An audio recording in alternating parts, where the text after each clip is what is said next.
এই ভিডিওটি যখন পোস্ট করেছিলাম তখন এক সাবস্ক্রাইবার আমাকে রিকোয়েস্ট করেছিল যে এই অঙ্কটা আমি যেন একটা ভিডিও বানিয়ে দেখাই।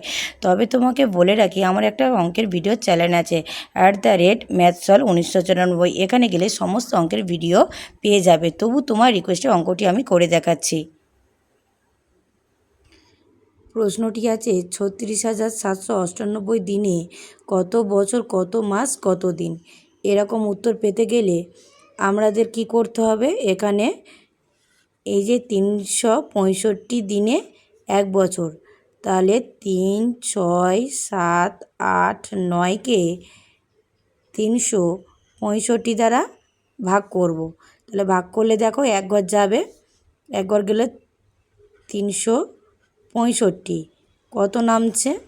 ২ নামছে। দেখো এর ১ ঘর নামবে মানে একটা শূন্য উঠবে, আর ৯ নামবে একটা শূন্য উঠবে। এটা হয়ে গেল বছর কিন্তু। আর যেটা পড়ে থাকবে এটা হচ্ছে দিন পড়ে থাকছে, তাই তো। এবারে ২, ৮, ৯কে পুনরায় আমরা কি করব? ৩০ দিনে ১ মাস ৩০ দ্বারা ভাগ করব। ৯ গেলে কি হয়ে যাবে? ৩ লং ২৭, ২৭ হলো। এবার কে পড়ে থাকছে? ১, ৯ পড়ে থাকছে। এটা চলে গেল দিনে আর এটা চলে গেল মাসে। অতএব উত্তরটা কি হবে? ১০০ বছর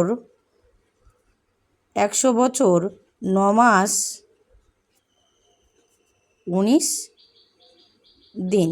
এই হচ্ছে উত্তরটা হয়ে গেল।